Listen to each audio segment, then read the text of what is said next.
उससे हम मन फिरा कर चलते हैं। खुदा ने जो हमें सौंपा उसे हम पूरा करते हैं कि मैं प्रभु के सामने वाचा क्या बांधा। एक पास्टर मुझे बोलते, पास्टर जी मेरे जीवन में क्यों अभिषेक नहीं मिल रहा। मैं इतना सालों में, तो आपसे भी पुराना पास्टर हूं, लेकिन मेरे जीवन में सेवकाई क्यों नहीं बढ़ रही। एकड़ दुक्कड़ कोई काम होते उसके बाद में लोग नहीं आते, चंगे हो जाते लेकिन लोग नहीं आते, लोग बढ़ते नहीं। मैंने कहा निर्णय क्या था। उसने कहा तूने अभिषेक कैसा पाया। Hallelujah, hallelujah. निर्णय क्या था, तेरी वाचा क्या थी। मैंने कहा, मैं जब प्रभु के सामने कहा प्रभु मुझे तू बढ़ा, प्रभु मुझे अभिषेक दे। प्रभु का प्रश्न होगा क्यों अभिषेक मांग रहा है। मैंने कहा सेवा करने के लिए, सेवा बढ़ती जाए और सेवकाई में लोग चंगे हो जाए, और तेरा सुसमाचार के लिए सेवकाई लेके अभिषेक चाहिए। अभिषेक ले ले।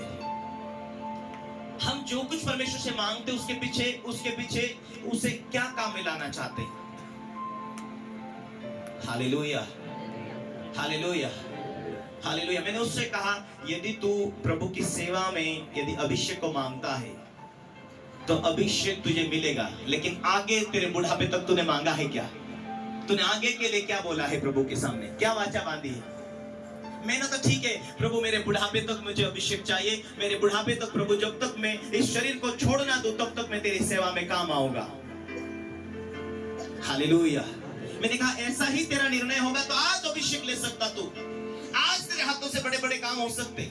आज तू जहां है वहां से परमेश्वर तेरी सेवकाई को बड़ी और खड़ी करना शुरुआत कर देगा। ऐसा है क्या मेरे प्रिय भाई और बहनों। आज बहुत सारे लोगों के पास प्रश्न है कि प्रभु मुझे बरकत दे, मेरे व्यवसाय को बढ़ा, मुझे शरीर में चंगाई दे, मुझे अनुग्रह दे। अरे जिस दिन से तू प्रभु का बेटा बेटी बन गया, जिस दिन से तूने विश्वास किया, उस दिन से तू बेटा बेटी है। परमेश्वर का वचन कहता है जो थोड़े से थोड़े में विश्वास योग्य रहते, जो थोड़े से थोड़े में ईमानदार होते, प्रभु उसे और बढ़ाना शुरू करता है। मैंने बहुत सारे लोगों को देखा, पहले साल जो मन बनाते, प्रार्थना करते, अपने भेंट दशवांश को देते, वो प्रभु के सामने निर्दोष बन जाते, और प्रभु उसी साल रिजल्ट देता। रिजल्ट आशीषों के साथ तुम्हें मिलता, वो आशीषों के साथ तुम्हें बढ़ाता, वो आशीषों के साथ। वफादारी नहीं रहते, अगले साल टोटा घाटा था। जहां है हम वहां से हमें ईमानदार रहना चाहिए। वैसे नहीं चलते, कुछ बातें की कमियां होती, फिर समस्या मिलती, वो उनके जीवन में पावर खत्म हो जाता, पवित्र आत्मा की अभिषेक खत्म हो जाता, फिर समस्या मिलना शुरुआत हो जाती। क्या प्रभु ने ये वाचा दिया कि आज तू प्रभु की बेटी या बेटा बन गया, कल उठ के तेरे जीवन में समस्या आ जाए, तेरे जीवन में बीमारी आ जाए, तेरे जीवन में मुश्किल आ जाए, तेरे जीवन में गरीबी आ जाए, तेरे जीवन में कंगालपन आ जाए। प्रभु रास्ते खोलेगा, प्रभु तुझे कहीं ना कहीं हालत से बचाएगा। Hallelujah, hallelujah.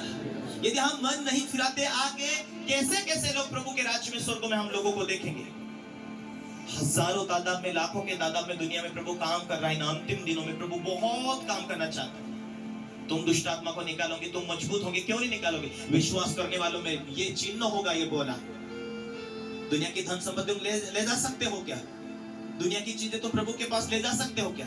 प्रभु कब भी आ सकता है, क्योंकि उसने वाचा दिया, उसने कहा है कि अंतिम दिनों में ये होगा।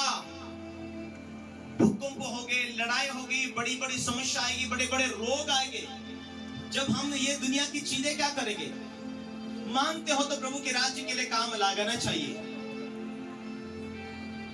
Hallelujah, hallelujah, hallelujah. पछतावा होना चाहिए।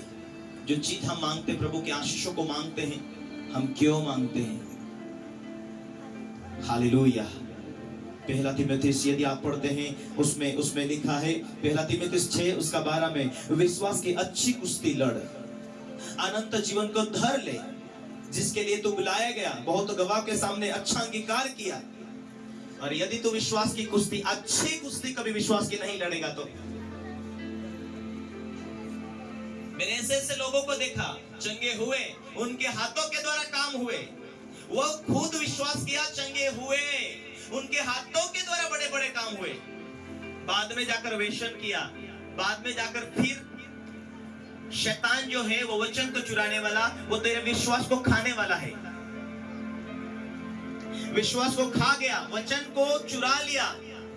प्रभु में रह के क्या फायदा है, इसलिए मैं महाराज बन गया। प्रभु में रह के क्या फायदा है, इसीलिए मैं दारू पी रहा हूं, इसलिए धागा डाल लिया हूं। शैतान ने तेरे जीवन से अनंत जीवन को चुरा लिया। शैतान ने तेरे जीवन से विश्वास को चुरा लिया। अब वचन चुरा लिया, विश्वास चुरा लिया, इसीलिए बीमार पड़ गया। कोई बीमार नहीं है तो उसे शैतान ने कोई दूसरे बातों में लौट दिया। विश्वास की अच्छी कुश्ती लड़, बुढ़ापे तक विश्वास की अच्छी कुश्ती लड़। तेरा धन संपत्ति तेरे पास टिकेगा, तेरी चंगाई तेरे पास टिकेगी, पवित्र आत्मा का अभिषेक के द्वारा तू जिएगा। विश्वास की कुश्ती, अच्छी कुश्ती लड़ने के लिए तो यदि नाकाम रहा, यदि विश्वास की अच्छी कुश्ती नहीं लड़ेगा तो तू क्या हो जाएगा, कमजोर हो जाएगा। ये अंदरूनी जीवन के अंदर धीरे धीरे इंसान भूल जाता है, उसकी चार्ज खत्म होती जाती है। इसलिए लगातार वचन पढ़ने की जरूरत होती है, प्रार्थना करने की जरूरत होती है, चर्च में जाने की जरूरत होती है। तुम मसीह में और उसके सामर्थ्य में मजबूत बनो, ताकि तू बुरे दिन में सामना कर सके। आज आराम से चर्च में जाने का कोई मन नहीं कर रहा, क्योंकि शैतान बुरा बीज बो दिया है, इसलिए चर्च में जाने के लिए ढीले हो जाते। आज कोई नहीं कहने वाला, क्योंकि अंदरूनी रूप से बादशाह बनना चाहते। किसी पास्टर की सुनने की जरूरत नहीं, किसी प्रभु के दास के अधीन में रहने की जरूरत नहीं। आज जी लेते। कुछ सालों के बाद जब शैतान परिवार में, घरों में काम करता है, जीवन में काम करता है, जब जीते जी मुसीबत होती है, जीते जी समस्या आती है, तब आंखें खुलती है, लेकिन वो देर हो चुका होता, समय जा चुका होता, फिर मन नहीं लगता, दिल नहीं लगता। किसी भाई को संदेश दिया कि तेरे जीवन में ये समस्या आते जा रही, क्यों? तेरे घर में प्रॉब्लम आते जा रहे मेरे भाई, क्यों? तेरे जीवन में कुछ ना कुछ मुसीबतें आती जा रही, क्यों? कुछ तो कारण है, दुष्ट आत्मा तेरे परिवार में काम कर रहा।